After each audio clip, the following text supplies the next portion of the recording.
एक जमाना था जब भारत के लोगों को 2 वक्त की रोटी की चिंता रहती थी, लेकिन अब भारत के लोग 2 वक्त की रोटी के साथ साथ 2 वक्त की गोली के लिए भी चिंतित रहते हैं। और ये गोली है गैस की, यानी एसिडिटी की और ब्लड प्रेशर की। हालांकि आप सोच रहे होंगे कि प्राइम टाइम में हम सबसे पहले आपको ये क्या खबर दिखा रहे हैं। आप दिन भर टीवी चैनल्स पर नेताओं के बयान सुनते रहते हैं, राजनीति की खबरें सुनते रहते हैं, आरोप प्रत्यारोप सुनते रहते हैं, और भी हमारे देश में न जाने किस किस बात पर विवाद चलते ही रहते हैं। लेकिन हमारे देश के लोग क्या कहना चाहते हैं और लोगों से जुड़ी सबसे बड़ी खबर क्या है, आपके परिवार से जुड़ी सबसे बड़ी खबर क्या है, आपके हितों से जुड़ी सबसे बड़ी खबर क्या है, इस पर कभी भी शायद अब किसी का ध्यान जाता ही नहीं है। शायद आप भी अपने बारे में इतना नहीं सोचते होंगे, और मीडिया तो क्यों सोचेगा आपके बारे में। राजनीति और हिंदू मुसलमान जैसे मुद्दों पर तो हमारे देश में हर रोज शोर शराबा होता ही रहता है, इस पर टीआरपी भी खूब मिलती है।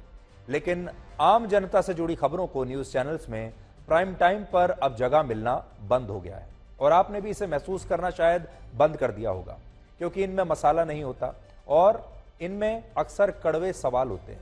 लेकिन ये वो सवाल होते हैं जो विपक्षी दल भी पूछना नहीं चाहते। वो इसलिए इन सवालों को नहीं उठाते क्योंकि इन सवालों में वोट नहीं है। तो ये आज जो हम आपको खबर दिखाने वाले हैं, ना तो इसमें वोट हैं और ना ही इसमें टीआरपी है, लेकिन इसमें आपका और आपके परिवार का बहुत बड़ा हित है।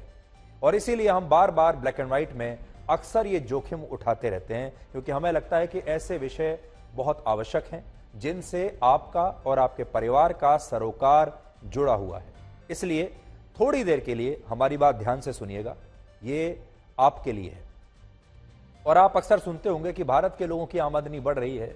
अब देश में लगभग हर व्यक्ति के पास अपना स्मार्टफोन आ गया है। लोग दिन भर इंटरनेट का इस्तेमाल करते हैं, ऐप्स का इस्तेमाल करते हैं। हम तेजी से आगे बढ़ रहे हैं, हमारी जीडीपी आगे बढ़ रही है, हमारी सैलरीज बढ़ रही हैं। अब लोगों के पास, ज्यादा से ज्यादा लोगों के पास गाड़ियां आ गई हैं। लोगों का जीवन बदल रहा है, जीवन शैली बदल रही है, और हम बहुत मॉडर्न हो रहे हैं। और थोड़े दिन के बाद भारत भी एक सुपर पावर बन जाएगा। तो ये सारे आपके भौतिक जीवन से जुड़े बदलाव हैं। मतलब आपका मकान बेहतर हुआ होगा, आपकी सैलरी बेहतर हुई होगी, अब आपके पास गाड़ी आ गई होगी, आप कपड़ा बेहतर समझ पहन रहे हैं, मल्टीप्लेक्स में जाकर फिल्म देख रहे हैं। तो बदलाव तो आ रहा है, लेकिन एक बदलाव है जिसके बारे में आपने सोचा नहीं। क्या आपने कभी सोचा है कि आपके शरीर में कैसे कैसे बदलाव आ रहे हैं? बाहर क्या बदलाव आ रहे हैं वो तो देख लिया आपने, आपकी गाड़ी में बदलाव आ रहा है, आपके मोबाइल फोन में बदलाव आ रहा है। अपने शरीर की तरफ थोड़ी देर के लिए देखिए। आज हम आपको एक ऐसा ही बहुत ही चिंताजनक विश्लेषण दिखाएंगे जिससे आपको पता चलेगा कि कैसे भारत के लोग अब सुबह और शाम अपने शरीर को दवाई वाली गोलियों से छलनी कर रहे हैं, बात बात पर गोलियां खा रहे हैं। और भारत के बहुत सारे लोगों को अब 2 वक्त की रोटी नहीं बल्कि 2 वक्त की गोली चाहिए। और ये एक ऐसा विश्लेषण है जो भारत के 94 करोड़ लोगों से सीधे तौर पर जुड़ा हुआ है। अब आपको यह देखना है कि क्या आप भी उन 94 करोड़ लोगों में से एक हैं जिनके बारे में आज हम बात कर रहे हैं। और यह आपको अभी थोड़ी देर में पता चल जाएगा कि आप भी उनमें से एक हैं या नहीं। यह विश्लेषण उस रिपोर्ट के आधार पर है जो यह कहती है कि भारत में अब बहुत सारे लोगों को एंटासिड की गोलियां खाने की आदत पड़ चुकी है। ऐसे लोग करोड़ों की संख्या में हैं। एंटासिड का मतलब उस दवाई से है, यह उस दवाई का नाम है जो पेट में गैस, जलन और एसिडिटी होने पर इसका उपचार करने के लिए खाई जाती है। यानी जिन लोगों के पेट में गैस होता है, जलन होती है और एसिडिटी होती है, वो ये गोली खाते हैं।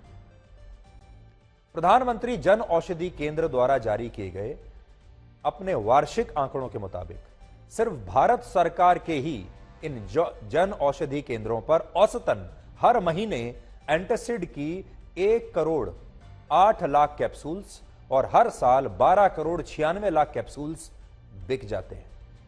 देखिए, हर महीने 1 करोड़ 8 लाख कैप्सूल्स एंटासिड के बिक रहे हैं।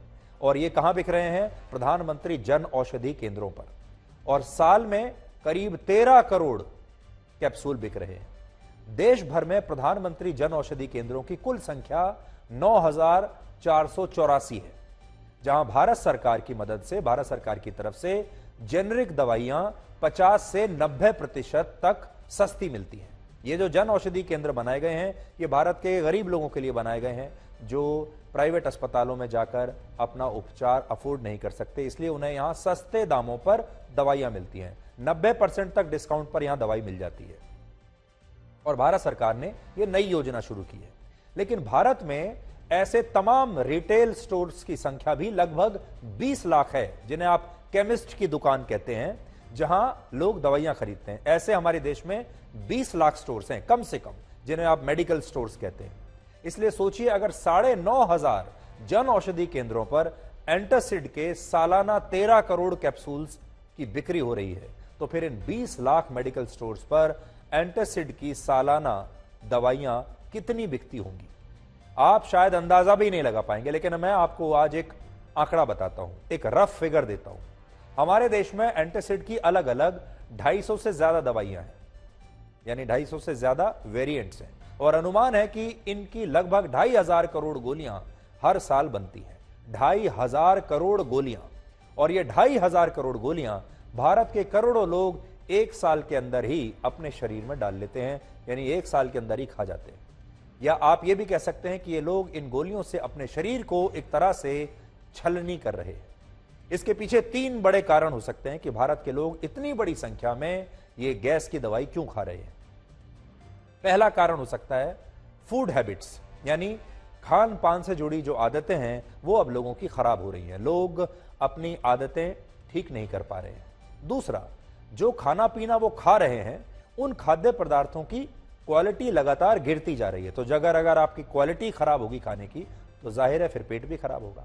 और तीसरी वजह हो सकती है शारीरिक मेहनत की कमी, क्योंकि अब हमारे देश में लोग शारीरिक परिश्रम भी बहुत कम करते हैं, जिसकी वजह से पेट में गैस होना लाजमी है। तो अगर आप दिन भर समोसे खाएंगे, पराठे खाएंगे, तली भुनी चीजें खाएंगे, एक कारण यह हो सकता है वो आपकी फूड हैबिट्स की कमी है।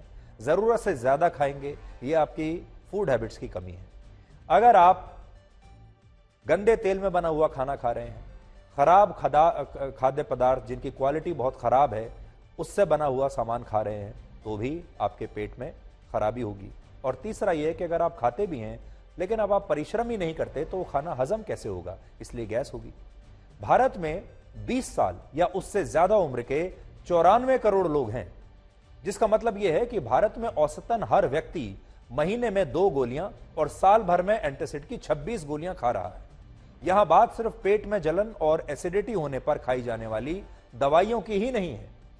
अकेले सिर्फ प्रधानमंत्री जन औषधि केंद्रों पर एंटासिड के बाद जो दवाई सबसे ज्यादा बिक रही है वो है टेलमीसार्टन और एम्लोडिपिन। ये दोनों दवाइयां हाई ब्लड प्रेशर को कंट्रोल करने के लिए खाई जाती है। और आपको यकीन नहीं होगा कि सिर्फ 9,500 जन औषधि केंद्रों से लोग हाई ब्लड प्रेशर की 21 करोड़ 36 लाख गोलियां खरीदकर खा रहे हैं। और यह आंकड़ा तो सिर्फ जन औषधि केंद्र यानी 9,500 केंद्रों पर बिकने वाली दवाइयों का है। अगर हम 20 लाख मेडिकल स्टोर्स की बात करें, तो भारत में ये सारी दवाइयां ऐसे खाई जा रही हैं जैसे 2 वक्त का खाना आप खाते हैं। और जैसे आपको लगता है कि आप 2 वक्त का खाना खाते हैं, ज्यादातर लोगों के जीवन में 2 वक्त की दवाई भी अब बंद चुकी है। ज्यादातर लोगों के जीवन में डॉक्टर आ चुका है जो उन्हें कहता है कि आपको ये दवाई सुबह खानी है और ये दवाई शाम को खानी है। अब भारत में ऐसे बहुत ही कम लोग बचे होंगे जो सुबह की दवाई और शाम की दवाई ना खाते हो। इसके अलावा इन दवाइयों की तरह एक कड़वी सच्चाई यह भी है कि भारत के ज्यादातर लोगों को पहले एसिडिटी, पेट में गैस, हाई ब्लड प्रेशर और डायबिटीज की बीमारी नहीं हुआ करती थी। और पहले इन बीमारियों को अमीरों की बीमारियां माना जाता था, कहा जाता था ये तो जो बड़े पैसे वाले लोग हैं उन्हें ये बीमारियां होती हैं। ब्लड प्रेशर गरीब लोगों को कहां होता है, इसी तरह से एसिडिटी गरीब लोगों को कहां होगा। लोग तो कहते थे जब खाना हो खाएंगे पेट भर के तभी तो गैस होगी, तो ये गरीबों की बीमारी नहीं है। और जब किसी व्यक्ति को गैस्ट्रिक एसिड या पेट और सीने में जलन की शिकायत होती थी, तो ऐसे व्यक्ति को खान पान सही करने की सलाह दी जाती थी और कहा जाता था अपना खाना पीना ठीक कीजिए, हल्का फुल्का खाइए, अपने आप ठीक हो जाएंगे। लेकिन अब लोग अपना खान पान सही नहीं करते, बल्कि वो अपनी जेब में रखी हुई गोलियां खा लेते हैं। इसलिए आज बहुत सारे लोग ऐसे हैं जो अपनी जेब में एंटासिड की गोली रखते हैं। बाहर कुछ भी खाया, उससे पहले या उसके बाद एक एंटासिड की गोली भी साथ में खा लेते हैं। आज से 32 साल पहले वर्ष 1991 में एंटासिड की दवाइयों पर लोगों का सालाना खर्च पूरे भारत में 402 करोड़ रुपए था। 1991 में इसी दवाई पर पूरे भारत में जो लोग खर्चा करते थे वो था 402 करोड़। आज यानी 2021 के आंकड़े आपको दे रहा हूं, 2021 में 17,200 करोड़ रुपए अब यह खर्च हो चुका है जो भारत के लोग एंटासिड पर, गैस की दवाई पर खर्च कर रहे हैं।